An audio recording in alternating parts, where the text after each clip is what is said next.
Hour number 2. Welcome to it live on this Wednesday on the early line on SportsGrid and all across that Spiz Grizz network. He is Donnie right side. I am Ben Stevens. Here into hour number 2, we start with news around the National Football League, and then we take those deeper dives through the NCAA Tournament. Night number 1 of the Big Dance in Dayton, Ohio. Virginia still hasn't scored another point. Colorado State won by 25, and Wagner got its first ever victory in the NCAA Tournament in program history. That was night 1 of the first 4. Night number 2 of the first 4 is this evening in Dayton, Ohio. The final 2 spots into the round of 64. So much to break down in this second hour and in our third and final up until 11 a.m. Eastern. Yep, mixing a little NFL football talk as well. There is no better time of the year. The anticipation of the official start for me of the tournament tomorrow on Thursday morning, and away you go. 2 great days of basketball. Your brackets are going to explode on impact, no doubt about it, by midway through Thursday afternoon, but you just have to hang around. You got to get that big focus on there, Ben, right? How many Sweet 16 teams do I have left? How many Elite 8 teams? How many Final 4 teams? Those upsets are going to happen, and also, don't go crazy on upsets, people. If you want to actually win your bracket, don't go crazy on upsets. Be selective here. Pick the right upsets, the opportunities to advance in the tournament. Let's see how it turns out here. I'm looking for a big tournament for myself, Ben, by the way. Yeah. I'm looking for a very big tournament for you as well, Donnie. And it's not just your bracket. It's the best bets along the way. We will look at some Sweet 16 contenders in our next segment together. First, we welcome in our SportsGrid radio audience here. Hour number 2 of a Wednesday on the early line. He is Donnie, I am Ben, and you are listening on Sirius XM Channel 159. All of our radio terrestrial affiliates now in the mix as well. 7 years with the Chargers organization. That is what Mike Williams spent during his time in San Diego and or Los Angeles. And after 7 years, in an injury-laden career, really, with the Chargers, where he never fully reached that ceiling, Mike Williams was cut earlier this offseason, really just a week ago, by this Bolts organization. But he has already found a new home. When healthy, one of the best downfield threats in the National Football League, and he signs a 1-year, $15 million deal to join the New York Jets. Aaron Rodgers has a big target on the outside for 2024. And look, I like what the Jets are doing. I'm not going to knock that here, but I think you brought up a pretty good point at wide receiver. Mike Williams is a great addition here. Now you have a true 1-2 punch with Garrett Wilson. I love that. But also, is Mike Williams going to be healthy for the majority of the season? He tends to get dinged up a lot. You take a look at your backfield. I love Breece Hall. I think he's an amazing running back. Can he also stay healthy for the length of a regular season? And then you talk about your quarterback, Aaron Rodgers, getting older. We trust that he's a good quarterback, but do we trust that he can hold up over a 17-game season at his age after only making it through a couple of plays last year? On paper, the New York Jets look like they have a legitimate chance to make a run and win that division. But the trust level for me is still extremely low. They could prove everybody wrong, win 11, 12 games next year and have Aaron Rodgers healthy for a playoff run with that talented defense backing him. I could see that. But right now, Ben, I got to see it on the field before I believe it. I like the moves they're making. I still can't trust them a lot, though. The 7th overall pick in the opening round out of Clemson back in 2017. He spent all 7 years of his NFL career with the Chargers. Only one fully healthy season where he played in all available games. That was back in 2018's NFL campaign, his second year in the league. He is coming off a season in 2023 in which he played in only 3 games, just 13 the year prior in 2022. When he is healthy, he is one of the best big play receivers in the NFL. You look at the yards per reception in his career, every year since his rookie campaign, it has been at least 13 yards per grab. He led the NFL in 2019, averaging more than 20 yards per reception in that season. That is the ceiling of Mike Williams, but health is the biggest story. So as we go around the NFL news and notes, as we saw it, another wide receiver got paid yesterday. Of course, it was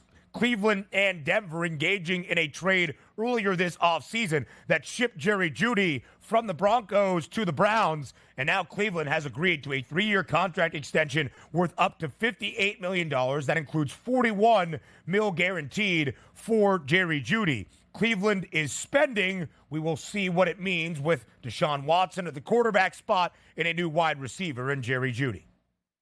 A lot of the same boat here that we talk about the New York Jets. On paper, you take a look at that defense. It's fantastic. There's a ton of talent. They can rush the passer. They got a pretty good secondary. And then on offense, they have a very good offensive line. Now you had Jerry Jeudy, who was underwhelming in Denver, but what were you going to do? Multiple regimes, bad quarterback play, but now you get Deshaun Watson, which, again, is another wild card heading into the season. If you tell me Deshaun Watson's going to be healthy and he got his rehab assignments in, he feels good, he's going to play like he did for the Texans, now you have Amari Cooper and Jerry Jeudy, along with more on the outside. That's really good weapons, and you saw the emergence of David Njoku last year, not under Deshaun Watson, but under Joe Flacco. Can he resume that familiarity there with Watson in the backfield? And then the other question mark, Nick Chubb, who maybe was the best running back in football, along with Christian McCaffrey, had a devastating knee injury. What are we getting out of him? A lot of question marks that if those question marks get answered, Cleveland could be a fun team. And also keep in mind, anticipating week number 1 next year in the NFL in Brazil, word on the street, it's the Eagles and the Browns lining up down there. So some good stuff for the Browns here. But again, a lot of question marks overall. Jeudy got paid. Let's see what he does. So Jerry Jeudy in his 4 years in the NFL has never had a 1,000-yard receiving season. However, in 2022, even with how dismal Russell Wilson was at quarterback, 67 grabs, 972 yards, and 6 receiving scores. The optimism will be there in Cleveland, Ohio. The Browns 20-1 right now to win the AFC. That is tied for the 9th best price alongside Jacksonville. The Cincinnati Bengals could always use some offensive line help to make sure their most prized possession in Joe Burrow stays upright. They get the veteran in Trent Brown, signing a 1-year deal in Cincy yesterday. Brown, who spent the last few seasons in New England, will now be a part of that Bengals offensive line in Cincy. Yeah, it's good. Hey, man, you got to protect your investment out there. The one thing we do know about Joe Burrow, he likes to look downfield and hold that football for a long time, and he takes a lot of sacks here. Maybe that'll help him out here. Get that extra split second to deliver that pass downfield to Jamar Chase. 9 years in the NFL for the veteran Trent Brown. Spent his last 3 seasons in New England. Of course, Orlando Brown Jr. is really the anchor on the left side of that offensive line in Cincy. The AFC North, as we anticipate, is going to be highly competitive once again. We know the acquisitions the Steelers have made to their quarterback room. Russell Wilson, Justin Fields. The Steelers, the 4th and longest price at plus 950. The Ravens, the favorites, plus 110, but only 65 cents behind. The Bengals at plus 175. The Browns sandwiched there in 3rd at plus 550. The AFC North was difficult a season ago. All 4 teams in the division had a winning record, even without the Bengals having Joe Burrow for a majority of 2023. Now we look at the big dance. Some Sweet 16 selections up next.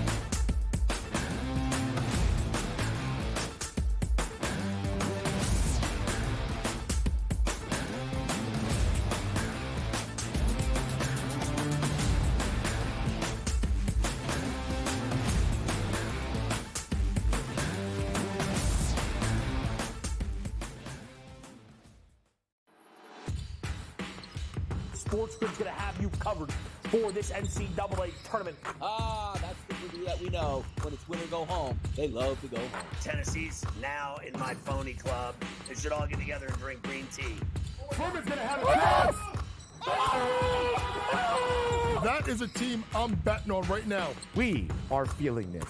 You are feeling this at home. The excitement and the atmosphere. Only on SportsGrid.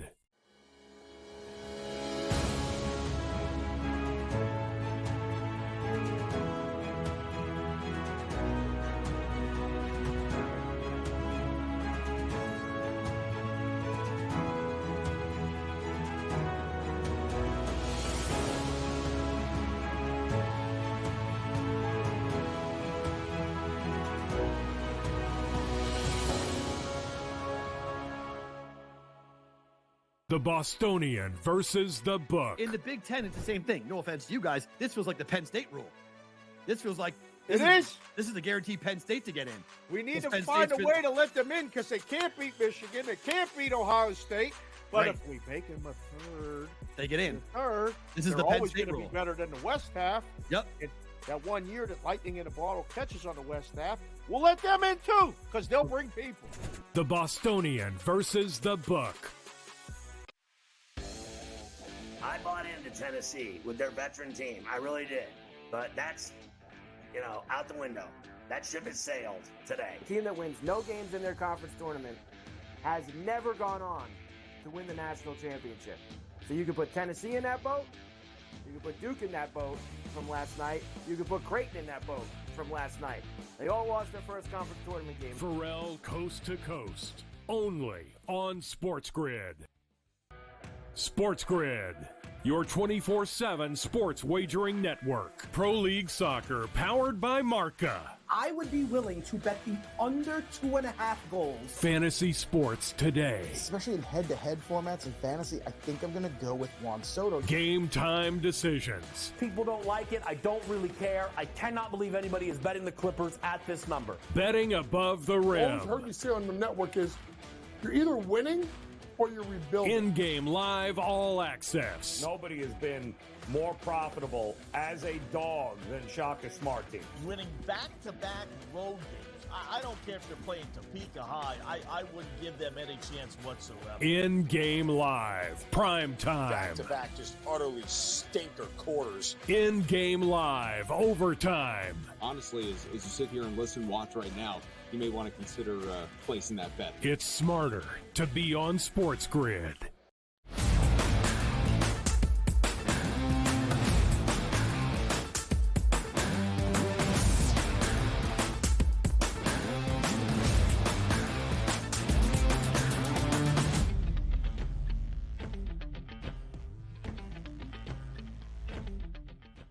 Let's paint a path through March Madness, shall we, for the 2024 Men's NCAA Tournament. We said it at the start of hour number 2. Today is the final day to fill out your bracket. We have 2 more games tonight in first 4 action in Dayton, Ohio. Grambling and Montana State battling for the right to call themselves the main 16 seed in the Midwest region. And then Colorado and Boise State will do battle in the nightcap in the final game of the first 4 in Dayton. Then the entirety of the field of 64 for the round of 64 will be determined. So you'll fill out your bracket. You'll do so in pen, maybe pencil. Maybe you'll make a couple of last-minute changes before noon Eastern time tomorrow when the round of 64 gets underway.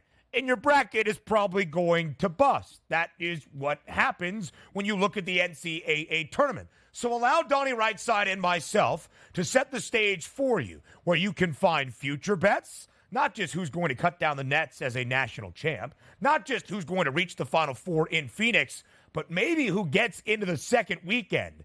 That would be the Sweet 16 out of the NCAA tournament in the round of 64 and 32. Because that's the thing, Donnie, I like to stress to people here on the SportsGrid network, and something I believe we truly provide for the NCAA tournament. Best bets each and every game, each and every round, so that even if your bracket goes bye-bye in the opening night, you can still have fun, have enjoyment, and make some profitability throughout the big dance. It's the best part about legalized gambling now, right? You're no longer just holding to your bracket. You can actually make changes. Now, I want to bring this up, too, because this is words of advice. If you like the matchups, you have a pre-flop bracket, right? You say, okay, here's my bracket.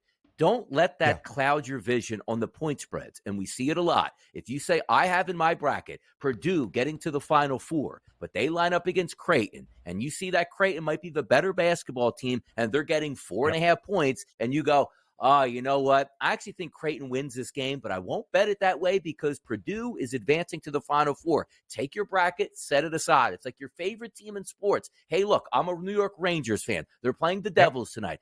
You know what? The Devils are probably going to beat them, but I can't bet it because I like the Rangers. Don't cost yourself dollars here. Separate yourself from your bracket to your live game wagers here. You'll be much more profitable that way. Little PSA, Ben. I think that was a great PSA. If you wanted to start a TED Talk, I would be right there alongside. Yep. I hear at the TED Talk they only have a headset that has one ear loop. I know Donnie Rightside so comfortable. Look, you look good, you feel good, you can move anywhere, you can take a bathroom break whenever you would like. I mean, look at that guy. That's like back in his day trying to guard John Crispin down there in South. So much room for activities, maybe. So much room for activities over here right now. But it's a great point you bring up, DRS, and I think the PSA is well found. For instance, I'm going to look at a matchup in the East region by the time we get to the round of 64, where Illinois is the 3 seed against what I believe is a good 14 seed in Morehead State. Hey, in my bracket, I'm going to pick Illinois to advance into the round of 32.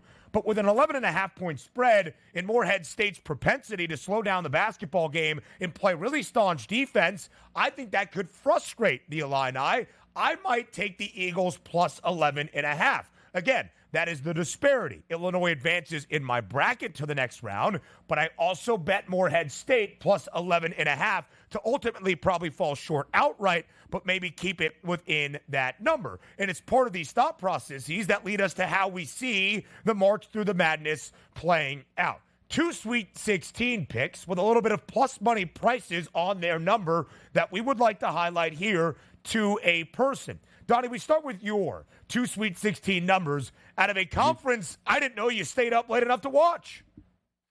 The Midwest, baby. Let's get down with it. I consider myself a Midwestern guy here, so let's have some fun with that. Yeah, Look, Gonzaga, for year to year to year, we're always fighting with, do they deserve a one line? Should they be the number one overall seed? Mark Few can never get it done. Well, the one thing he does get done is making decent tournament runs and also making the tournament every single year. And sometimes it's a little bit of a public fade.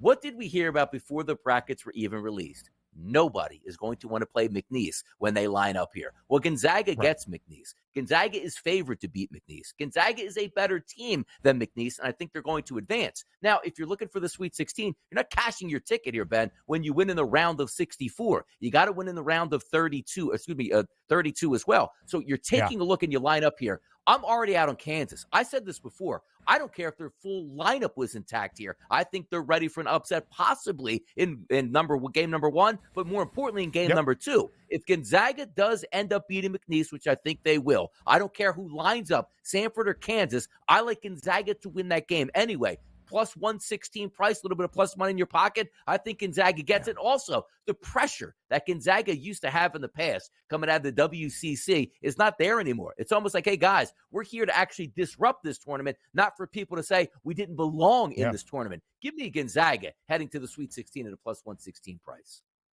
So, DRS, it's a really good point as well. We'll talk about the 12-5 upsets, this trendy upset alert picks that people will have in the round of 64, and rightfully so. Since the field expanded in 1985, we have seen a 12 beat a 5 in 35% of said matchups. And I wanted to bet McNeese, and I still might. I still might have them in my bracket, a 30-win team under Will Wade. The Cowboys play really good defense. They are a very balanced team. But now it's starting to become a little bit too trendy that McNeese is just going to knock off the Zags outright. A team that was 11-5 through the middle of January and then finished off the year winning 14 of their final 16 games. Gonzaga's a really good basketball team. And yes, there are the criticisms, and rightfully so, of Mark Few. But Gonzaga has made the NCAA Tournament 25 consecutive seasons. Gonzaga has made at least the Sweet 16 in the last 8 big dances. Sure, they've ultimately come up short from winning a national title. They've been to 2 title games. They've only been to 2 Final Fours in this 8-year run where they have at least seen the second weekend. But they've at least seen the second weekend, and there's a plus money price for Gonzaga to do so right now. Plus 116 is the 5 seed in the Midwest. I'm going to the 6 seed in the East region. That would be BYU at plus 142. I almost wanted to take Drake at a plus 570 number because I think the Bulldogs might be able to cause some chaos against their in-state rivals, Iowa State, in the round of 32, but I digress. I look at BYU, Donnie, because I think they are an underseeded 5 seed or a 6 seed, as the committee told us, based on the religious affiliation of Brigham Young University. They are not allowed to play on Sundays, and thus logistically had to be slotted onto the 6th line to play in the round of 64. So they get Duquesne, who is a higher seeded 11 seed than they deserve, overseeded perhaps. They're a 9.5-point favorite. I think BYU handles Duquesne in that matchup against the Dukes. And then ultimately would play more than likely Illinois, the Illini an 11.5-point favorite, as I shared, against Morehead State. BYU is one of the best three-point shooting teams in the country. At least they take the second most three-pointers as in comparison to their field goal attempts in the country in college basketball. And with a pace against Illinois, I think the Cougars will be able to match. Plus 142 for Mark Pope's team to make a run into the Sweet 16. Two things. I'll get to the handicap on this first. I like where you're going with BYU. I don't know how far they advance, but I've told you all season long, and it's rightfully so. When you have a 3-point shot advantage like BYU has, and you're going to be an underdog like they will against Illinois, those are the teams you want to take because you just say, hey, look, they went 3 of 30 from the 3-point line. What do you want to do? But there's a chance, Ben, they can go 14 of 30 from the 3-point line and pull that upset. Yeah. But number two, BYU should be a 5 seed here, and they should be playing on Sundays. And if they don't want to play, Ben, then you throw them out of the tournament. But also, the Church of the Latter-day Saints, give them dispensation to play on a Sunday here. Look, my family grew up Catholic, and my parents are a little bit older. They actually tell you can eat meat on Friday through Lent if you're older. Dispensation for certain products here. BYU, come on. You should have been a 5 seed. You shouldn't even be a 6 seed here. Help them out, Church. Help them out. Come on. BYU suspended Brandon Davies back when they were making a run with Jimmer Fredette because of violations of campus protocol. What were those violations? I will let you look that up. What were they? Yeah, I'll let you look that up on Google. You guys can find out for yourselves. Our final Sweet 16. Let's take a break. I'll Google search it myself.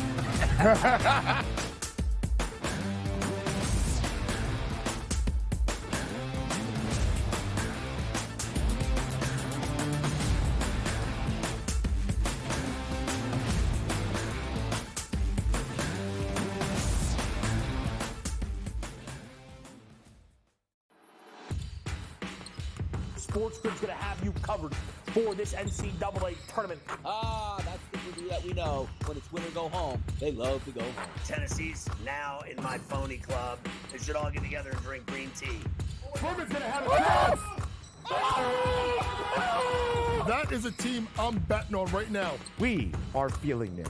You are feeling this at home. The excitement and the atmosphere. Only on SportsGrid.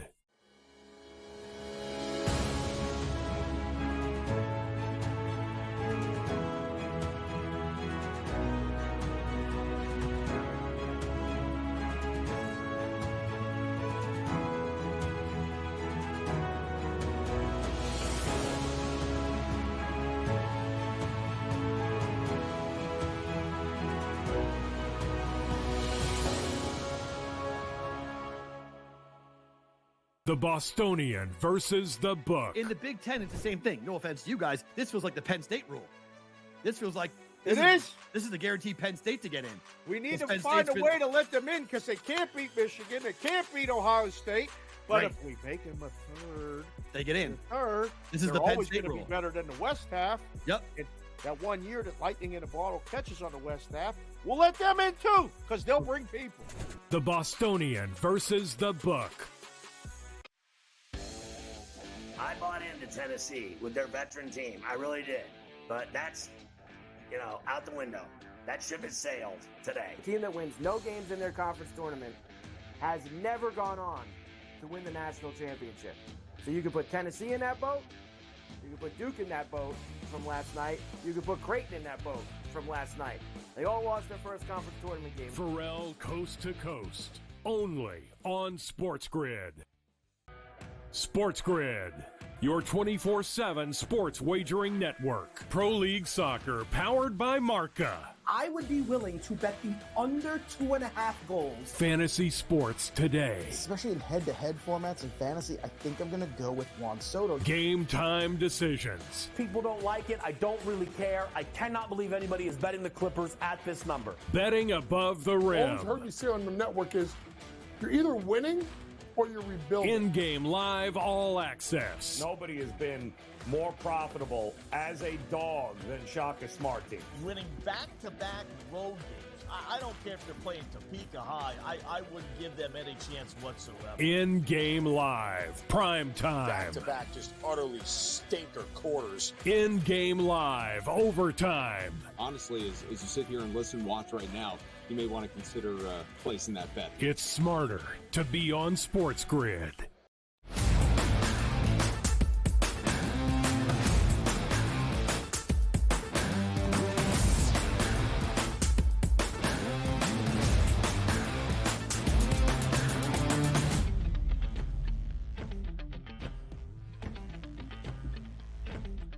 Live right here on this Wednesday on the early line on SportsGrid. I am Ben Stevens. Donnie is on the right side, and the man in the middle is now Mark Zinno. He joins us for the next two segments here on TEL to get you set for the big dance. We look at the tournament overall. We'll have some thoughts on our final first four games tonight in Dayton, and we will let you know how the bracket lays out in the field of 68 in this march through the madness. Mark Zinno, how are you on this Wednesday? Don't tell me you had the over last night in Dayton between Colorado State and Virginia. No, I did not have the over, and I am better than Virginia's offense, which means that I am just doing, barely above alive the way Virginia played last night. I mean, just what an embarrassing – look, it's embarrassing for Virginia just because it was a national kind of standalone game, and, this is a team that a couple of years ago, 4 or 5 years ago, won a national title, and to see them have that level of ineptitude doesn't look good. But, I mean – and I was very vocal about this, or I was very wordy about it on X, Twitter, whatever we're calling it, that Virginia did not belong in this tournament to begin with. There were a handful of teams that deserved that bid. Shame on the committee. They got it wrong. I wish they would just come out and say, hey, boy, we missed on this one. But I also agree 100% that what you do in the first round of the tournament as a bubble team does not validate or invalidate whether you should be there or should not be there, right? Like, they're completely separate circumstances. Virginia had no way of knowing who their opponent was going to be. They had no way of knowing what the venue was going to be. They had no way of knowing what any of these things. So it's a completely different season. But I just did. I thought prior going into this thing, Virginia had no business being selected for a tournament and a tournament bid, and they got one. And if you want to say I told you so after the fact, go ahead. But that's not a very good basketball team. A one-game sample size, yes, is hard to look at a team and say you did not deserve. But what we saw last night out of the on-court performance out of UVA matched what we had all seen throughout the entirety of the regular season, and the metrics weren't even that strong for the Cavaliers either. Charles McClellan, who is the selection committee chair for the NCAA tournament, was there last night in Dayton, sitting right next to the Virginia bench. He had to watch what he had done, or at least what he had led in doing, and it was a punishment very fitting of the crime. So, Zinno, I'm going to look at the tournament overall, and I'm going to do a bad job of a host, and I'm going to ask you a very generic question out of a tournament bracket that currently features 66 teams, and after tonight will feature 64 schools. You see the NCAA tournament in 2024. What is the first thing that stands out to you? For me, I'm pissed at the futures I made before knowing what the brackets were. Like, I say this routinely, you probably shouldn't jump on any futures until you see the path, right?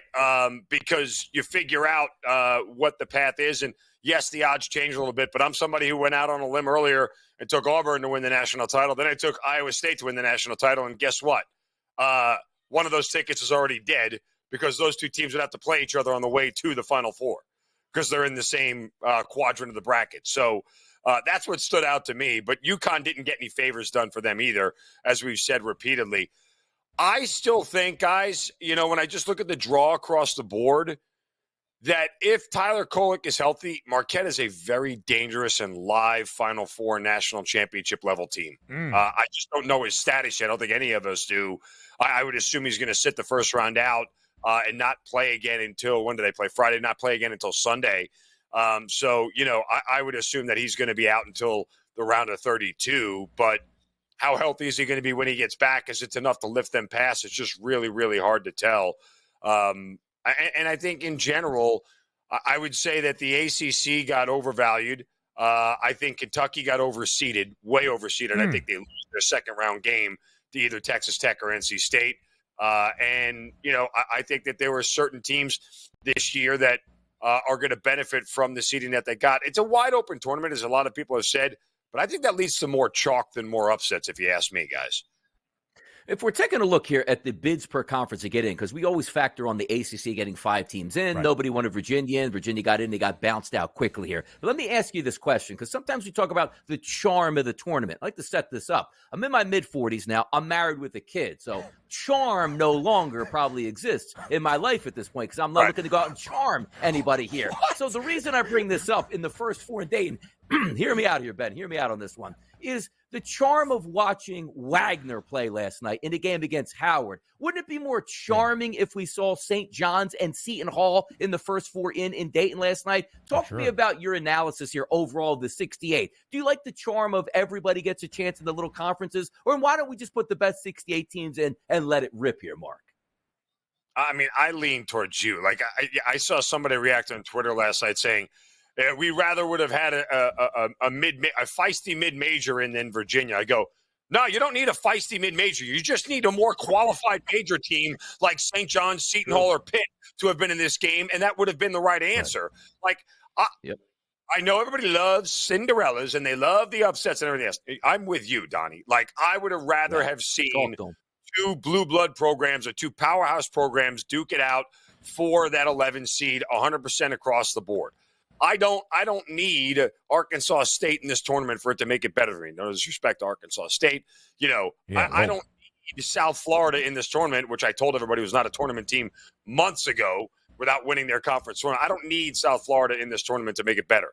I think what the committee does, and they get it right more often than not, almost every time that they get it right, Virginia aside. But, as far as the way they put the matchups and everything else from the automatic qualifier, you don't need to find more mid-majors. You need to find more qualified teams to get in to make the level of competition better and bring us a better, quality product on TV to watch. And you would get that with Seton Hall, St. John's. You get that with Pitt, Seton Hall. You get that with, even Indiana State to a certain extent, just because their resume backs it up. You would get that with those level of teams. You weren't going to get it with Virginia. So I'm with you, DRS. I would have rather have seen, notable teams, notable names and programs that I can recognize, watch, and play each other. Right. I think the mid-majors at times, at least the ones outside of the high mid-majors, if that makes sense, like the Mountain West, like the American, those of the Missouri Valley Conference that only got one team, and it was Drake, despite maybe the best conference tournament title game happening between Indiana State and Drake. People look and say, well, look at the resume. Indiana State was 28th in the net on Selection Sunday. They were 5-5 in Quad 1 and Quad 2 games, and there's only so many teams that want to schedule a plucky non-high major team to play in their non-conference schedule, as we have seen here as of late in college basketball. And it wasn't, at least in my estimation, that the committee necessarily got it wrong with everybody that was on the outside of the bubble looking in those bid stealers through conference championship week that caused chaos. A main reason why the bubble was so tough to get past. It was really just Virginia, and we saw that last night. So as we go along, Zinno, you mentioned your futures prior to the bracket. Were there any futures that you had made on Selection Sunday, Monday, Tuesday, looking at the path to a Final Four and a potential national championship game after you saw what the field of 68 looked like? North Carolina. Look, I think their most dangerous trip-up spot, to be honest with you, is the second-round game between what I believe is going to be Mississippi State or Michigan State. If they get there, I think that they're a lock for the Final Four. I don't, Arizona's a tough team to figure out, right? Like, I took a future on them out of principle just because of the level of their offense, and guess what? There's a certain amount of that can carry you through 4 games and get you to a Final Four. Then you just have to hope the draw works out in your favor and you're in a coin flip spot to win 2 more games, right? So, but they're a beatable team. Like, Arizona's not unstoppable. There are some flaws with that team. And really, in reality, the only other dangerous team I would see there is Baylor.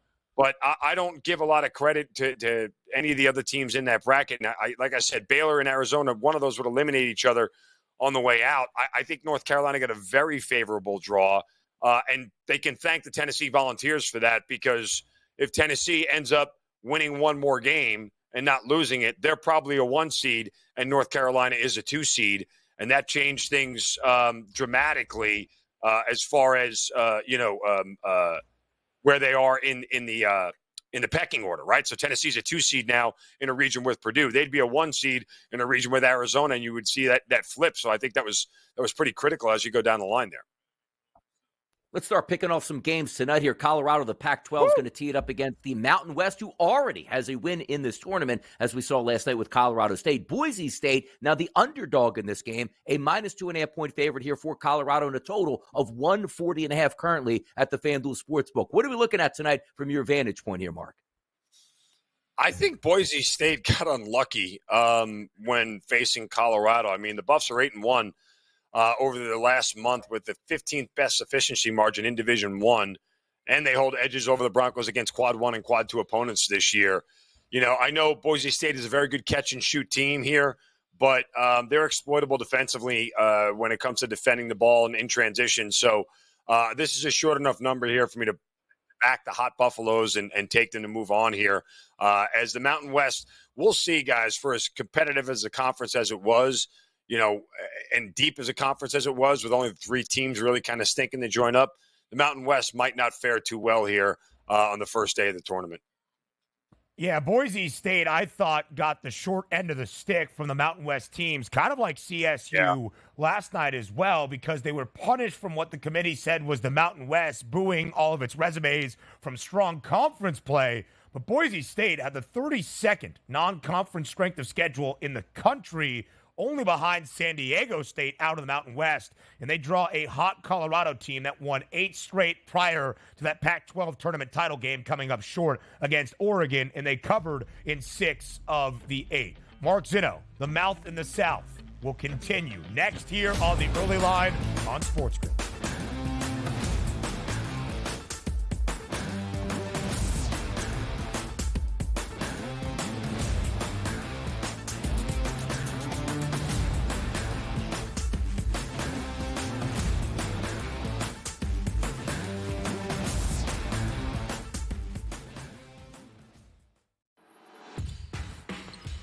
SportsGrid's going to have you covered for this NCAA tournament. That's the movie that we know. When it's win or go home, they love to go home.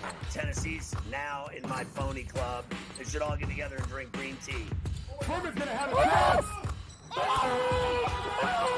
That is a team I'm betting on right now. We are feeling this.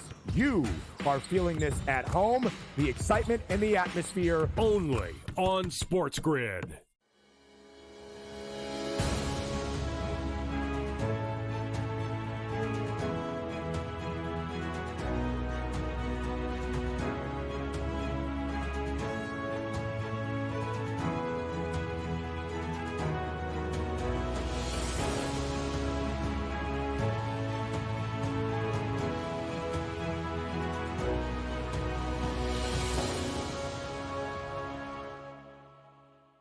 The Bostonian versus the Book. In the Big Ten, it's the same thing. No offense to you guys. This feels like the Penn State rule.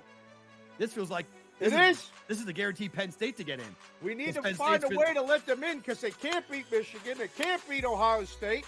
But Right. if we make them a third, They get in. Third, This is they're the Penn always State going to rule. be better than the West half. Yep. And that 1 year that lightning in a bottle catches on the West half, we'll let them in too because they'll bring people. The Bostonian versus the Book.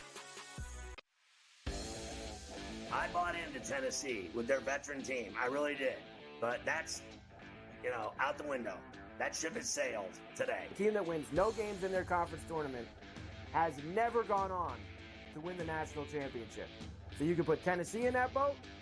You can put Duke in that boat from last night. You can put Creighton in that boat from last night. They all lost their first conference tournament game. Pharrell Coast to Coast. Only on SportsGrid. SportsGrid, your 24/7 sports wagering network. Pro League Soccer, powered by Marca. I would be willing to bet the under 2.5 goals. Fantasy sports today. Especially in head-to-head formats in fantasy, I think I'm going to go with Juan Soto. Game time decisions. People don't like it. I don't really care. I cannot believe anybody is betting the Clippers at this number. Betting above the All rim. I've heard you say on the network is you're either winning or you're rebuilding. In-game live all access. Nobody has been more profitable as a dog than Shaka Smart team. Winning back-to-back road games. I don't care if they're playing Topeka High. I wouldn't give them any chance whatsoever. In-game live. Prime time. Back-to-back, just utterly stinker quarters. In-game live. Overtime. Honestly, as you sit here and listen, watch right now, you may want to consider placing that bet. It's smarter to be on SportsGrid.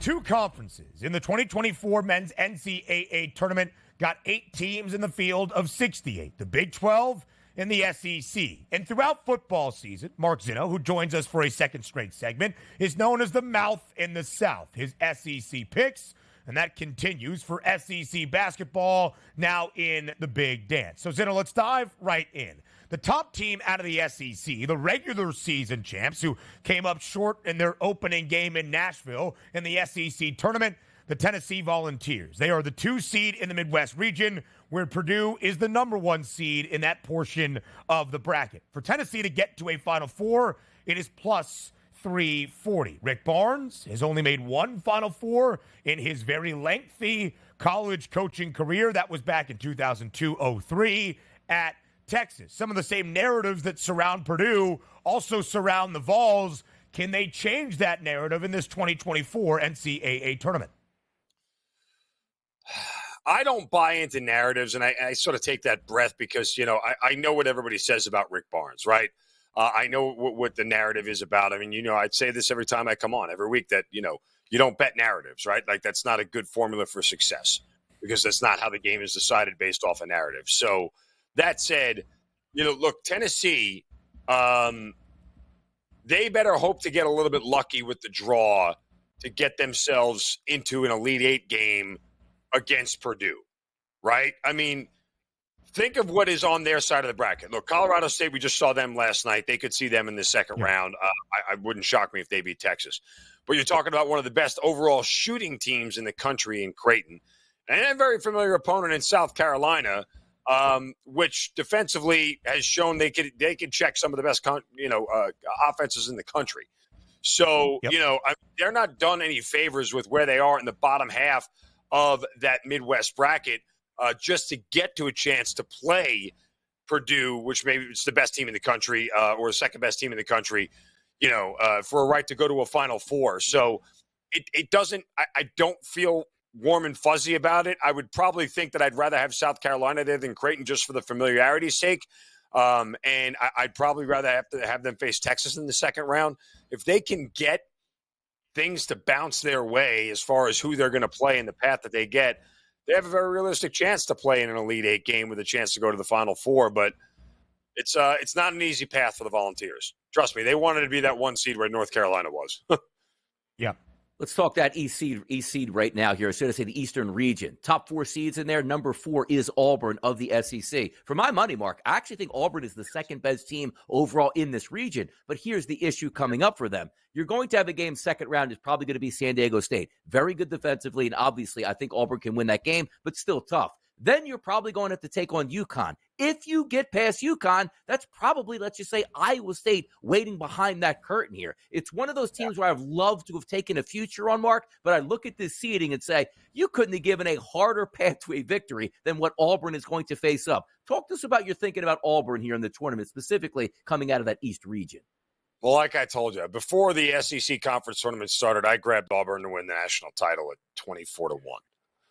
And they have a profile that you want when you talk about a team that is both top 10 offensively and defensively in adjusted efficiency. That puts you in an elite category. There are only 3 other teams in the country who have that same profile as Auburn. And so you're one of the 4 most complete teams in the country. And Auburn does a very good job at playing 40 minutes of real basketball. Like if you watched them this year, and I have a bunch, I know they lost some games in a very tough conference, but they never really had these bad dry stretches where they just had lapses on the offensive or defensive end. We've seen that a ton throughout college basketball this year, just these dry stretches where teams can't do anything right on one end of the floor, and it ends up costing them a game. I know Auburn got a bad draw, but you could also argue Connecticut got a bad draw. You could also argue that Iowa State got a bad draw. Like all 3 of those teams, which have legitimate national title hopes, are going to have to face each other at some point in time. But, yeah, I agree. Those are the top 3 seeds within that bracket. And, Iowa State probably got lucky because they'll only have to face one of those 2, whereas Auburn and Connecticut are going to have to face 2 of those 2, right? They're going to have to face Connecticut will have to face Auburn and Iowa State. Auburn will have to face UConn and Iowa State. So the top half is a little bit loaded here. But if there's any team that could do it, if there's a team that could knock off Kentucky, I certainly would put Auburn as the team to do it. I mean, I'm already kind of looking at what that number is going to be, depending on how things go. If we get to a point where UConn is a 5-point favorite, it's Auburn all the way. Yeah, I think they can keep games tight. They are great defensively. They play with huge intensity. And you saw that number, 22-1 for the Tigers to win a national championship. 8th best right now in the field of 68. The team right in front of them, Iowa State, 20-1. Connecticut, of course, is the favorite entering the big dance, plus 370. That means 3 of the 8 best prices to win a national title are all in the same region, and 3 of the top 4 seeds in said region. The East is a gauntlet, by far the most difficult portion of this tournament bracket here in 2024. Kentucky is on the other side. They're the 3 seed in the South region, where Houston is the 1 seed, Marquette is the 2. There is no doubt, Mark Zinno, the talent that John Calipari's Kentucky Wildcats have and what they can do offensively. The question is, can the Cats defend? It's a 7-1 number as the 3 seed in the South region to reach the Final Four. What is the ceiling for Kentucky in the big dance? Bounced out in the round of 32. I don't think they're getting. I do not think that they are getting past the second round game. I think they got overseeded. I think they got way overseeded. Look, and let me tell you this much. I will say this much, that I'm actually a Kentucky fan de facto for one reason only, guys. 7 of the 8 times that Kentucky's won a national title, the Yankees have won the World Series the same year. So you go figure that out. Not really sure if there's any correlation there, but it's just a fact of the matter. That said, again, I think they got overseeded. This should be a 4 seed, if not a 5 seed easy. Like, if Duke was a 3 seed and Kentucky was a 4, that would make me feel a little bit more comfortable about their path. And in reality, again, if they play a Texas Tech team that's very defensively sound, I don't think it's a good matchup for them at all. I still think, guys, that East region, like, if Tyler Kolek is healthy, like, Marquette is really the team to beat in that region. Like, there's such a complete team, Marquette, on both ends of the floor. And I know Houston is this bear of a team defensively and what they do, but, Kolek in the middle when healthy, like, he's every bit as good as anybody Houston can put up there. And they have better shooting, Marquette does, than Houston, all around. So, I just don't know the status of what their best player is, so it's hard for me to really handicap whether Marquette can get there. But they also got a really favorable draw. Again, I don't think Kentucky's getting out of there. Marquette should be able to take care of Florida or whoever's coming from the matchup tonight. But, yeah, I love the draw for Marquette, and I think that they have a real live chance here to get to the Final Four. Western region here with the Alabama Crimson Tide. To win that Western region, they come in with a plus 750 price. Sitting as the 4 seed, let's just say they beat Charleston. Interesting matchup, game number 2 against St. Mary's, who will try to slow it down against their quick tempo. But if we move forward, they then, let's just say, would have to play the higher-seeded team in North Carolina, which means then if we're just going chalk, would have to meet up against Arizona to get to the Final Four. It's a tough run for Alabama. A fun team to watch, but maddening sometimes to bet because the defense doesn't always match up with the tempo of their offense. What's the outlook for the Alabama Crimson Tide here, Mark, throughout that Western region for you? I mean, look, assuming we go chalk here, I mean, and there might be a chance that Grand Canyon can pull off the upset. But let's just say, for argument's sake, it's Alabama and UNC in the Sweet 16, right? I would look at you and I would tell you that, that is a game where Alabama's not going to be able to hold up defensively against North Carolina. If somehow, they get through and they get to Arizona, that's a much better matchup for the Crimson Tide, just because the pace and the style would benefit what Alabama would rather play. I mean, clearly Alabama would rather play a team that just doesn't care about defense or run and gun. But I'll say this much, whoever they play, like, I keep going back to that Tennessee game where they were at home and they had I think it was a 7 or 8 or 9 point lead there with about 7 or 8 minutes left. And they just went completely cold against a good defensive team. And Tennessee came back and stole a win in Tuscaloosa. And that game is just like fresh in my mind. I backed Alabama, obviously, but it's one of those things where a good defensive team can cause Alabama fits like that to stop them from scoring. And can Alabama get enough stops on the opposite end to keep things where they are? And the answer I think we know is no, they can't, right? So they blew that 8 or 9 point lead it was at home to Tennessee and ended up losing by a couple of points. Yeah. So it doesn't help them in their favor unless they somehow North Carolina gets upset or they pull off a miracle and beat North Carolina. Arizona would probably be the best matchup for them to get to a Final Four. That total, by the way, for the opening round game between the Crimson Tide and the Cougars of the College of Charleston is now at 173.5.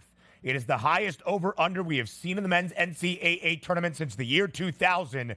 It is the highest total by more than 4 points at this moment, and it's working its way up. Both teams chuck up a lot of threes. Both play with a very fast tempo. Zinno, those 4 of the 8 teams out of the SEC that reached the big dance. As we look at the other 4, South Carolina, a team that was a darling this year in the SEC, winning a ton of games outright as an underdog, overperforming on expectation. Florida is starting to come on. They reached the SEC tournament title game, did the Gators. Mississippi State opens against Michigan State. Texas A&M as a 9 seed in the 8-9 matchup in the South against Nebraska. Of that group of 4 to round out the 8 teams out of the SEC into the tournament, which team do you think has the most positive outlook? Well, I think Mississippi State is the team that I would trust the most. And look, that's a team that I believe they'll get past Michigan State because Michigan State's another team that probably doesn't belong in this tournament. But that's a team that could knock off North Carolina based off of the way they play. Look, go back to that Mississippi State-Auburn game in the semis of the SEC tournament. They got Auburn to play a style of basketball that suited them for the first 20 minutes. Like, they made Auburn forget about, let's just run our normal offense and take good shots and we'll start putting things in. No, they got Auburn to play a muck-it-up, ugly style and really drew them into a slugfest that they shouldn't have been in, which extended into the second half. And even when Auburn got up by like 8 or 9 in the second half, Mississippi State was able to crawl right back into it with a couple of quick threes. Like, they have enough shooting. It's not great, but they have enough shooting to be able to keep themselves in games. But their defense is what, and the style of play they have is what really could catch some teams by surprise. So I think Mississippi State gets past Michigan State, and that may be North Carolina's, one of their hardest tests on their way to trying to get to a Final Four is a Mississippi State team that defensively can frustrate the hell out of a lot of teams.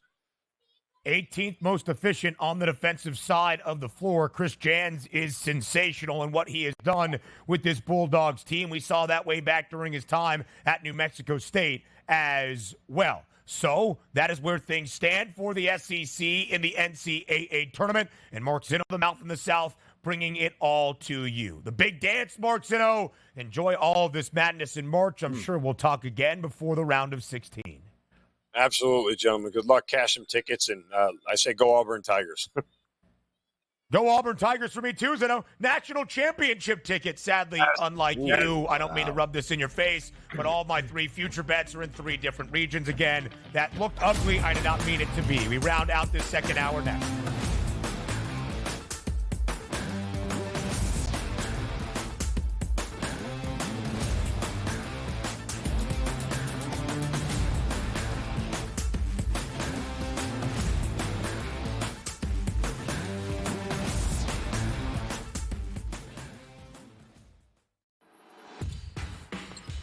SportsGrid's going to have you covered for this NCAA tournament. That's the movie that we know. When it's win or go home, they love to go home. Tennessee's now in my phony club. They should all get together and drink green tea. Furman's going to have a That is a team I'm betting on right now. We are feeling this. You are feeling this at home. The excitement and the atmosphere. Only on SportsGrid.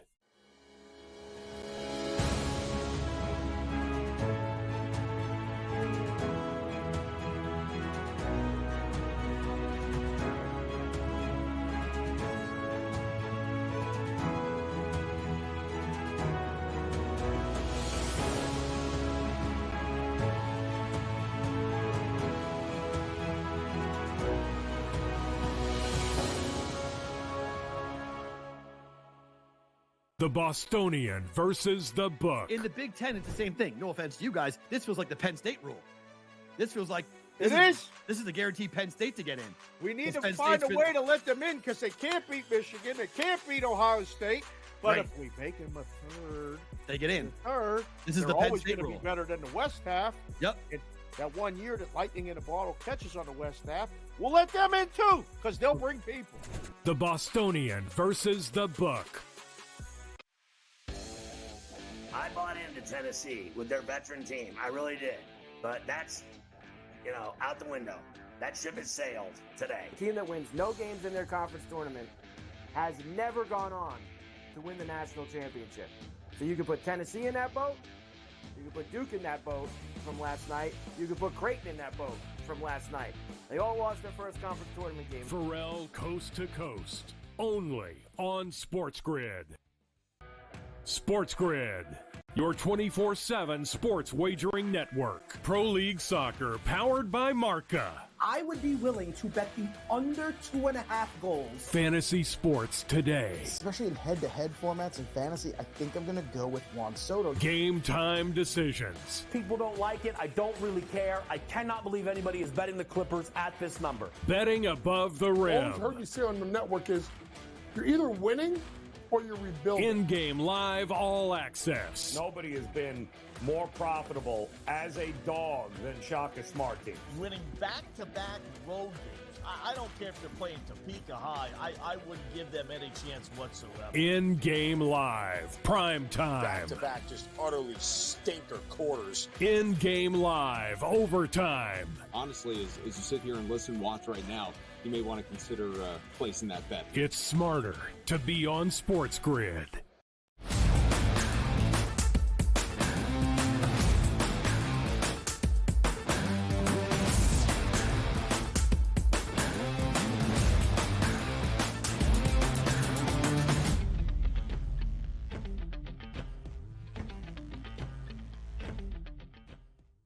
Rounding out this second hour live right here on a Wednesday on the early line on SportsGrid. We are just 1 day away from when the round of 64 tips off in the men's NCAA tournament here in 2024, and the madness fully intensifies. We have two more games in the first four tonight in Dayton, Ohio, that we will preview, break down, and give you some picks later on into our third hour. Before we do that, we talk about the 5-12 matchups, all four of them in the field of 68 for this NCAA tournament. It is the most likely upset you are going to pick in your bracket. It might be the most likely upset you bet for the round of 64. But how likely would an outright winner be on that money line, and who's going to pull it off? We asked you in Fade the Public.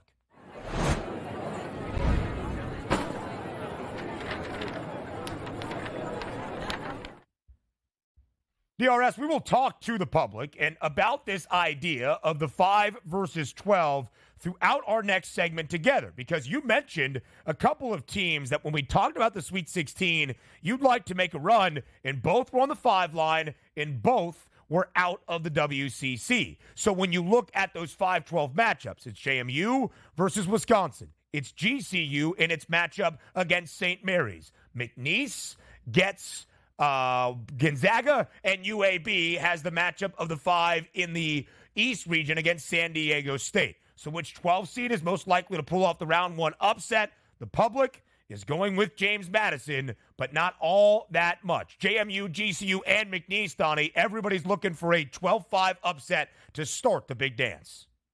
Yeah, exactly. That's where you go, to that 5-12 line. But I got to be honest here. I think these 12 seeds got really racked here with these 5s. Usually you can pick one out right away and say to myself, maybe this team should even be favored as a 12 seed over the 5. But I'm not getting that. But also, credit to the public here. When you get a good poll, 29%, 26%, 29%, and 14%. I'll give my answer after the break. But that's how you know everybody's a little bit stuck, because there are 3 teams here that looks like it's going to be a coin flip, and we'll see which one can pull off the upset. We will talk about it when hour 3 starts in just 55 seconds.